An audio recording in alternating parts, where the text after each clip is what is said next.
प्रदेश की गहलोत सरकार के 2 साल पूरे हो गए हैं।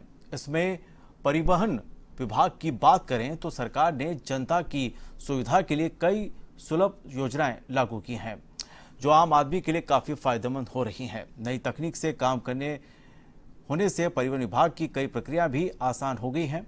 इससे कामकाज में पारदर्शिता भी आई है। वहीं जनता को विभाग के चक्कर लगाने नहीं पड़ रहे हैं। इसके लिए सीएम गहलोत और मंत्री खाचरियावास के प्रयास भी रंग ला रहे हैं। में पारदर्शिता लाने के लिए परिवहन विभाग लगातार कार्य कर रहा है। जहां आमजन पहले छोटे छोटे कार्यों के लिए विभाग के चक्कर लगाते रहते थे, तो उन कार्यों को विभाग ने ऑनलाइन कर दिया है। लर्निंग लाइसेंस की प्रक्रिया में भी तेजी से सुधार हो रहा है। अभी भारत सरकार के स्तर पर पेंडिंग है। ऐसे में केंद्र सरकार से हरी झंडी मिलने के बाद ही जल्दी ही राजस्थान में लर्निंग लाइसेंस बनाने वाले लाखों लोग ऑनलाइन लाइसेंस बनवा सकेंगे। इस क्रम में परिवहन विभाग आयुक्त रवि जैन भी विभाग को तकनीक का सहारा देने में लगे हैं। हाल ही में विभाग ने ई चालान व्यवस्था शुरू की है। इसके लिए परिवहन विभाग और एसबीआई में एमओयू हुआ है। इसके बाद विभाग के निरीक्षक ई चालान कर रहे हैं। ऐसे में विभाग का ग्रासो पोर्टल, जो कागजों में चलता था, उसे बंद करते हुए ऑनलाइन व्यवस्था से जोड़ा है। इससे वाहन चालकों के सभी कार्य ऑनलाइन हो गए हैं। हालांकि 2 साल पहले परिवहन विभाग काफी पिछड़ा था, लेकिन कांग्रेस ने सरकार में आते ही परिवहन विभाग को ऊंचाइयां देनी शुरू कर दी। पिछले 2 सालों में माननीय मुख्यमंत्री महोदय जी के निर्देशानुसार और उनके निर्देशन में परिवहन विभाग ने काफ़ी नवाचार भी किए हैं और काफ़ी काम में प्रोग्रेस भी तेज़ी से लाए हैं। और ख़ास तौर से मैं आपको बताऊं, कोरोना काल में भी परिवहन विभाग का बहुत ही महत्वपूर्ण रोल रहा था और हमने करीब 5 लाख लेबर्स को बसेस के माध्यम से, ट्रेन्स के माध्यम से राज्य सरकार ने करीब 31 करोड़ का फंडिंग किया था, जिससे जो लेबर्स सड़क पर घूम रहे थे उनको मुफ्त अपने स्टेट्स में पहुंचाया गया था और बाहर से राजस्थान के श्रमिक यहाँ पर लाए गए थे। ये एक बहुत बड़ी एक्टिविटी थी जो शायद राजस्थान राज्य में ही हुई थी। इसके अलावा जो पूरा काम है ट्रांसपोर्ट डिपार्टमेंट का, वो ऑनलाइन हो चुका है। सारथी 4 और वाहन 4 के माध्यम से सारा काम किया जाता है। सारथी 4 के माध्यम से ड्राइविंग लाइसेंसेस बनाए जा रहे हैं, ऑटोमेटिक उनको एसएमएस पहुंच रहे हैं। हमारे यहाँ पर जो 13 ड्राइविंग ट्रैक्स है, उनको शीघ्र ही ऑटोमेटेड किया जा रहा है। इस संबंध में फाइल भी मंजूर हो गई है। जहां परिवहन विभाग तकनीक का सहारा लेते हुए आगे बढ़ रहा है, तो वहीं अब राजस्थान रोडवेज भी अपने कदम पीछे नहीं हटा रहे। राजस्थान रोडवेज, जहां घाटे की रोडवेज कही जाती थी, तो रोडवेज को फिर से पटरी पर लाने के लिए परिवहन मंत्री प्रताप सिंह खाचरियावास भी लगातार प्रयास कर रहे हैं। इस क्रम में अब परिवहन विभाग ने नई तकनीक का सहारा लिया है। इसमें इंस्पेक्टरों को ई चालान के लिए पॉस मशीन दी गई है। इसके साथ ही राजस्थान रोडवेज में लंबे समय बाद बसों की खरीद हुई। वहीं सिंधी कैंप बस स्टैंड का पुनर्निर्माण कार्य भी पूरा हो चुका है। अब एनसीआर क्षेत्र में यात्रियों की सुविधाओं के लिए राजस्थान रोडवेज इलेक्ट्रिक बस खरीदने जा रहा है। प्रदेश में पासपोर्ट ऑफिस की तर्ज पर 12 आरटीओ ऑफिस तैयार होंगे। टीसीसी टैक्स संबंधित सभी कार्य भी परिवहन विभाग ने ऑनलाइन कर दिया है।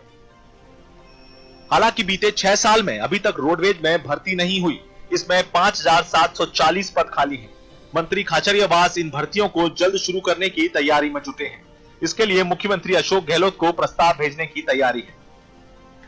हम जयपुर के चारों कोनों में, जोधपुर, दिल्ली, सीकर, टोंक रोड, इन 4-5 रोड्स पर प्राइवेट ऑपरेटर्स और रोडवेज दोनों के लिए अलग अलग स्टैंड बनाना चाहते हैं। क्योंकि रोडवेज का जो सिंधी कैंप बस स्टैंड है बहुत पुराना हो गया और बीच में है, और जयपुर बहुत बढ़ गया है, सब लोग वहां नहीं पहुंच पाते। तो ऐसे में सुविधा देने के लिए हमने ये तैयारी की है कि सरकार के साथ बातचीत करके जल्दी हम ऐसी कोई जगह चिन्हित करें, क्योंकि हमारे पास अजमेर रोड पे तो बस टर्मिनल के लिए जगह है, उसमें से हम जगह कुछ तैयारी कर रहे हैं, प्लान कर रहे हैं कि भाई ये ध्यान रखो कि बेवजह कोई सफर नहीं करे। चालान कम होते हैं तो सिर्फ चालान करना सरकार का मकसद नहीं है कि चालानों की पूर्ति करने के लिए सरकार सारा सिस्टम कोलैप्स कर देगी। सरकार का मकसद है कि यदि कोई गलत है तो चालान करो, यदि कोई अंडरलोड है मत करो। सिंधी कैंप बस स्टैंड की बात करें तो इसके पुनर्निर्माण कार्य का शिलान्यास मुख्यमंत्री गहलोत ने पिछले कार्यकाल में सितंबर 2013 में किया था।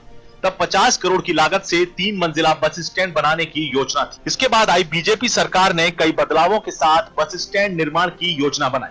तब पूर्व मुख्यमंत्री वसुंधरा राजे ने इसे 3 से बढ़ाकर 13 मंजिला किया।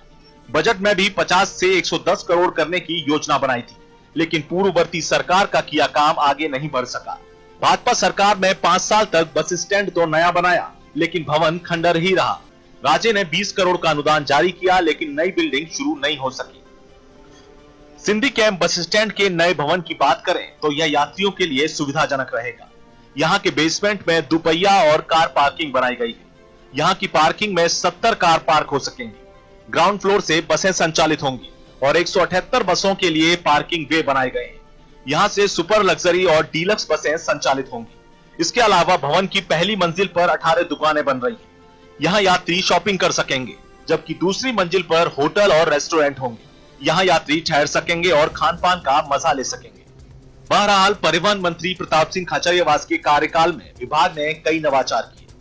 मंत्री खाचरियावास कहते हैं कि अब विभाग में इंस्पेक्टर राज नहीं चलेगा, सब कुछ होगा ऑनलाइन, पारदर्शिता भी बनी रहेगी।